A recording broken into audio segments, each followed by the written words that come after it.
Assalamualaikum warahmatullahi wabarakatuh. Selamat pagi.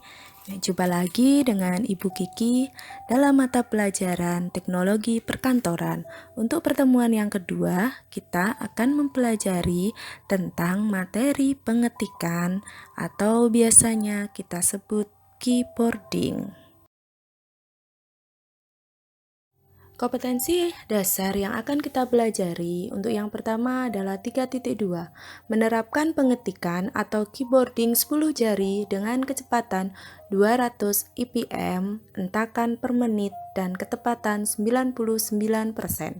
Untuk keterampilannya, di 4.2 melakukan pengetikan atau keyboarding 10 jari dengan kecepatan 200 IPM, entakan per menit, dan ketepatan 99%.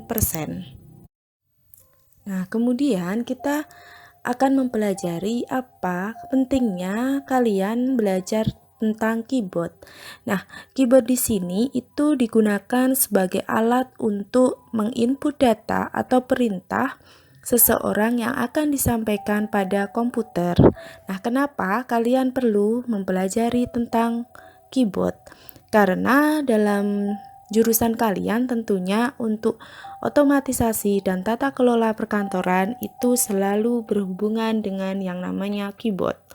Nah, sekarang data-data yang sudah modern itu selalu menggunakan perangkat komputer. Jadi kalian harus paham terlebih dahulu apa itu keyboard. Nah, selanjutnya kita akan belajar tentang pengertian keyboard. Keyboard dalam bahasa Indonesia berarti papan tombol jari atau papan tombol. Pada keyboard terdapat tombol-tombol huruf A sampai Z dalam huruf kapital, kemudian ada A sampai Z dalam huruf kecil, kemudian ada angka 0 sampai 9, ada tombol atau karakter khusus yaitu @ simbol dollar, persen. Ya, dan tombol-tombol khusus lainnya yang jumlah keseluruhan adalah 104 tombol. Di sini untuk keyboard memiliki kesamaan bentuk dan fungsi dengan mesin tik. Nah, keyboard di sini dihubungkan ke komputer dengan sebuah kabel yang terdapat pada keyboarding. Ujung kabel tersebut dimasukkan ke dalam port yang terdapat pada CPU komputer. Namun, keyboard yang sekarang di zaman modern ini sudah menggunakan Bluetooth sebagai pengganti kabel agar lebih efisien dan fleksibel. Nah, bagian-bagian keyboard untuk keyboard terbagi atas 4 bagian. Yang pertama, keyboard serial. Keyboard tipe ini menggunakan DIN 5 mil dan biasanya digunakan pada komputer tipe AT. Ya, kedua adalah keyboard PS atau TU. Keyboard tipe ini digunakan pada komputer ATX dan saat ini yang paling banyak dipergunakan. Pemasangan keyboard tipe ini harus dilaksanakan dengan cermat sebab pot yang dimiliki sama dengan pot untuk mouse. Jadi untuk potnya atau lubang ketika memasukkan pot keyboard dan pot untuk mouse itu sama. Jadi jangan sampai keliru. Yang ketiga adalah keyboard USB.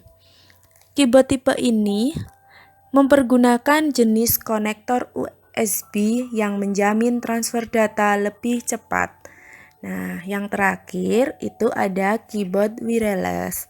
Nah, keyboard tipe ini tidak menggunakan kabel sebagai penghubung antara keyboard dan komputer.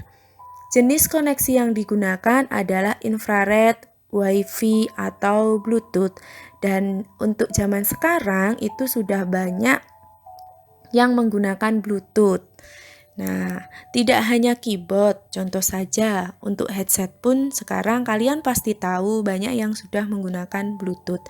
Nah, untuk keyboard wireless ini, untuk menghubungkan keyboard dengan komputer dibutuhkan unit pemancar dan penerima. Nah, untuk unit pemancar biasanya terdapat pada keyboarding itu sendiri, sedangkan penerima biasanya dipasang pada port USB atau serial CPU.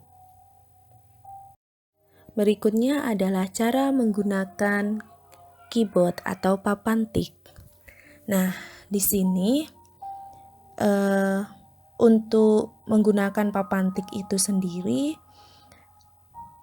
ada beberapa hal yang harus diperhatikan agar ketika kalian mengetik itu memperoleh kecepatan dalam melakukan pengetikan itu dengan tepat. Nah, hal tersebut disebabkan semua pekerjaan administrasi hampir seluruhnya membutuhkan pengetikan. Nah, contoh saja, kalau kalian di kantor untuk membuat laporan itu juga membutuhkan pengetikan, untuk membuat undangan juga membutuhkan pengetikan. Nah, jadi untuk mendapatkan hasil pengetikan yang cepat, ada beberapa hal yang harus diperhatikan, antara lain sebagai berikut. Yang pertama, posisi duduk yang baik saat mengetik. Di sini, untuk posisi duduk itu juga akan mempengaruhi daya tahan dan kecepatan dalam mengetik. Nah, jadi kalian harus memperhatikan ya hal-hal yang harus diperbaiki. Nah, misalkan saja bahu bersandar pada sandaran kursi. Nah, kemudian yang kedua, posisi telapak kaki menanjak ke tanah. Yang ketiga, ubah posisi duduk secara berkala selama bekerja. Nah, kenapa?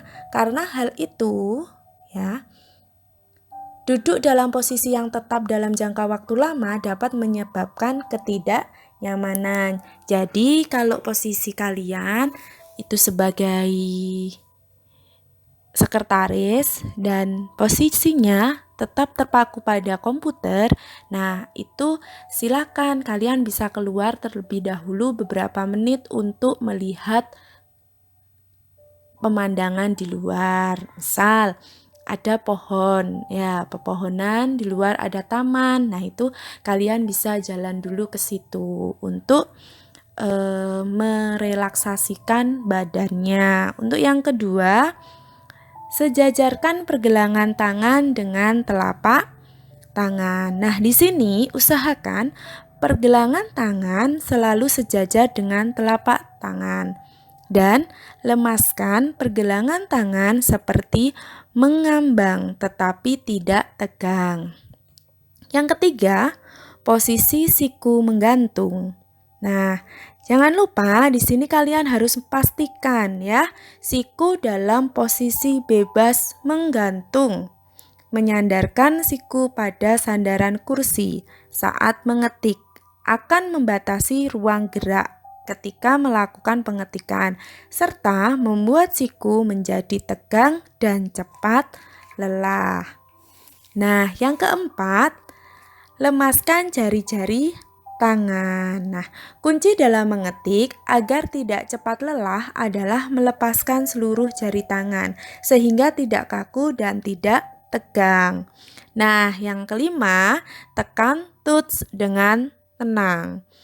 Nah, ketika kalian menekan tuts atau tombol itu lakukan dengan tenang dan rileks ya, sesuai dengan fungsi jari. Nah, jangan menekan tuts dengan sekuat tenaga. Nah, kalian hentak dengan keras itu tidak boleh karena mengetik bukan memukul tuts.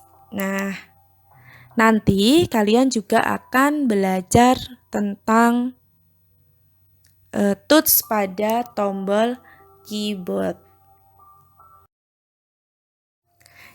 Ya, kita belajar tentang tuts pada keyboard.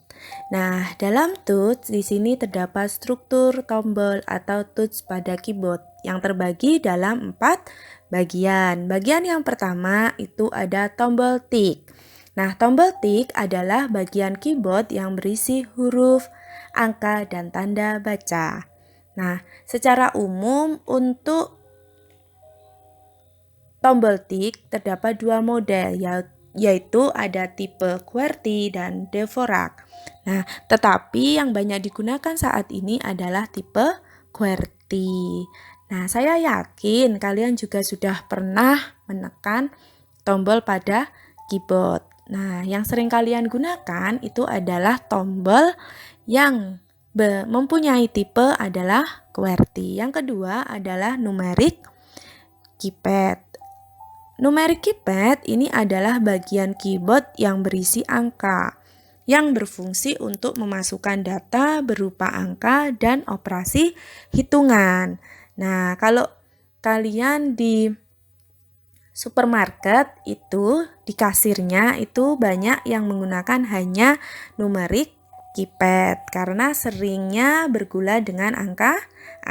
Yang ketiga adalah tombol fungsi. Tombol fungsi adalah bagian keyboard yang berisi tombol dengan perintah khusus untuk mendukung sistem operasi ataupun aplikasi. Nah, di sini tombolnya contoh dalam keyboard ada tulisan F1, F2, F3, F4 dan seterusnya. Itu merupakan tombol fungsi. Yang keempat adalah tombol kontrol. Nah, untuk tombol ini merupakan bagian keyboard yang mencakup 4 tombol panah ya, ada home, ada end, insert, delete, backup, backdown, control atau CTRL, terus ada lagi alternate atau ALT dan escape atau ESC. Nah, itu semua adalah struktur tombol yang ada pada keyboard. Nah, nanti untuk slide selanjutnya atau video yang selanjutnya itu kalian akan belajar mengenai teknik mengetik 10 jari dan penempatan jari pada papan tik. Nah, ini nanti tugas kalian.